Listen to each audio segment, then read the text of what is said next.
Dream in Vienna, and Red Square comes third. Times Square is pretty nice in New York too. Which is nice, yes. So, I mean, you can now not only check the website, right? Shop in Red Square, yeah, but also skate there, but check the website, yeah, because it might be closed.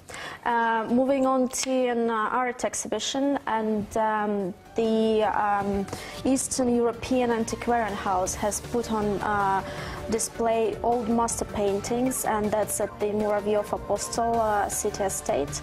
That the display comes before an auction. All works which you can see there now will be sold later this week, and the top lots are estimated at around $200,000. They have 25 canvases, and they come from the Vasily Garyashenko private collection, and the display includes rare works by Dutch, Flemish and Italian painters of the 16th and 17th centuries.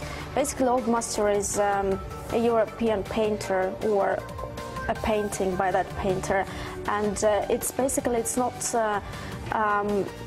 a style in art or whatever. It just it has to deal with dates. Time period, yeah, if a painting was created before the beginning of the 19th century, it can be named Old Master. And there are not there are a lot of those. Also because any painting, not by a famous artist, but of any like pupil of an artist or whatever, can be referred to as Old Master, because it sounds really VIP, you know, Old Master painting, but in the end it cannot be as good or as expensive. But these ones on display, they are said to be like worth being museum exhibits, so that's why. Do you know what I tell you what I learned, just sorry to interrupt, this week. I'm a big fan of Turner. The Old Master from, actually looks like Turner right now, and the British painter. But around that time, the 17th century, 18th century, all that kind of British, when it came into its own, that kind of painting, a lot of the Old Masters, and there weren't too many in Britain compared, as you said, Flemish and French, etc., but because of the Renaissance, Italian, obviously, yeah. But what they used to do was they'd have their apprentices paint everything, if you're doing a portrait, except the face. So the actual Old Master would come and just touch up the face, and if he was feeling generous, the hands.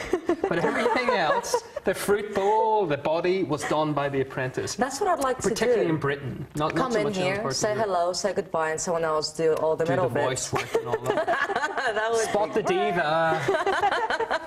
But also, I believe what they used to do is, like, some paintings, they exist like in 30 copies, say, but nowadays every single copy is precious. But before that, because they didn't have any of those like photocopy machines or whatever, but they still wanted, if a painting was a success, they wanted to have to sell it several times to different people, and that's why sometimes the painter himself or his apprentices, they just drew the same thing over and over again. And that's farmed it out left, right, and centre. I like the thought of, though, getting a Van Gogh and putting on the photocopier machine and just getting a few more copies.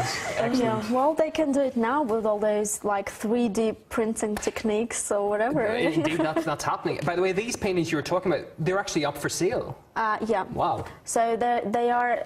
So I suggest you go see them, because after that they will be auctioned. They will be sold to some, you know, probably private collectors, and you will be never able to see them ever again, because they'll keep them in their, well, I don't know, Moscow penthouses and private apartments. And it's at the, as I mentioned, Muraviev Apostol estate, and the place itself is worth visiting, because it's really an interesting mansion in the city center. It's on Staraya Basmanная Street. So what's it's the kind name of again? Muraviev Apostol estate.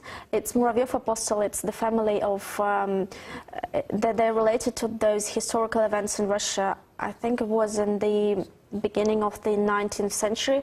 Those people who were called Decembrists. They were kind of like opposition leaders back in those times, and the family, they were really famous in Russia, and their descendants, so they had those that mention in the city center, and then their descendants decided to restore it with their own funds, and now it's a story on this. Yeah, and completely forgot. Really?